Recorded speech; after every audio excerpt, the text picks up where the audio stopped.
Moving on, President Mwai Kibaki has warned that anybody who tries to disrupt the voter registration exercise will face the full force of the law. At the official launch of the biometric voter registration exercise in Nairobi today, Justice Minister Eugene Wamalwa, however, reminded President of a petition seeking the suspension of forceful disarmament in areas experiencing insecurity. The system is certified by the international quality standards, and it has been used all over the world, even in Africa. Ghana has just completed using the system. Sierra Leone are going to elections yesterday using the system. Zanzibar has finished using the system. Nigeria has completed using BVR. Within 3 weeks, they were able to register 80 million voters. Bangladesh was able to register 80 million voters within also 1 month. We as a commission have brought the system in place.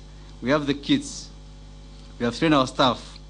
We have everything in place now. What we need is for you now to come and join the ship and of the voter registration. The commencement of voter registration marks an important milestone in our journey towards our next general elections to be held on March 4th next year.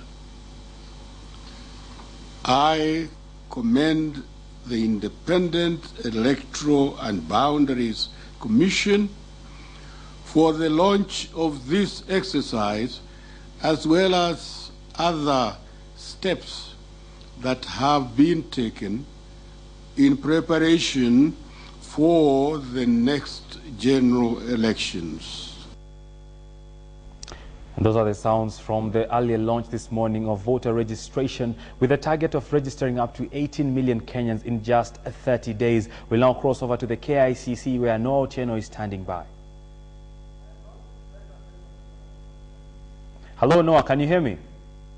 Thank you, Bonnie Tunya. Up there at the studio, this is Kenyatta International Conference Center, where those sentiments you've just watched on KTN were uttered here during the official launch of the biometric voter registration exercise.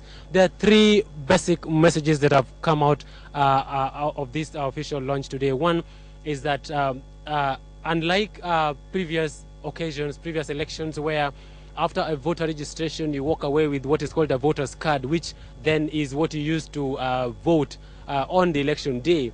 During the biometric voter registration exercise, your details will be captured biometrically on the BVR kit and on the BVR software, and therefore on the election day you will not need to have anything with you other than either a national identity card or a passport to vote. This is a big change. This is a big message, because in the past, if Kenyans will remember, the problem has been that if you're a candidate, the complaint has always been that, oh, my opponent is buying voter registration cards from my supporters in order to weaken my support in my constituency, in my ward. This is not going to be able to happen ever again, because with the biometric voter registration, you will not need to have a voter's card. Once you're registered as a voter and your details are in the software, all you need to do on the day of the election is to turn up with your national identity card or a passport. The second big message that has come out of here is that the biometric voter registration kits are just for the voter registration. These are not the kits that will be used on the election day. The election will still be very manual. On the election day, you'll still be expected to sign a ballot paper to select the people you intend to vote for.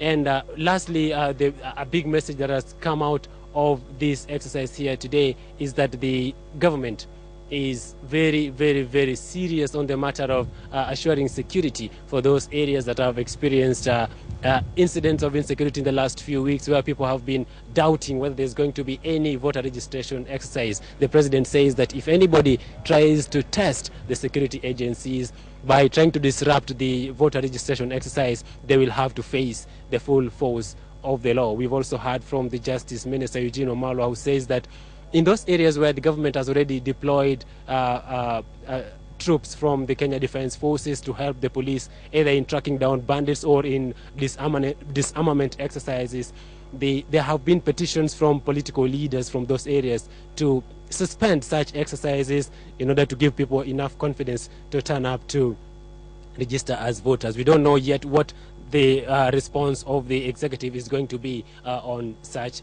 requests. My name is Noah Otieno, and we've been live here at the Kenyatta International Conference Center. Back to you, Bonnie Tunya, at the studio.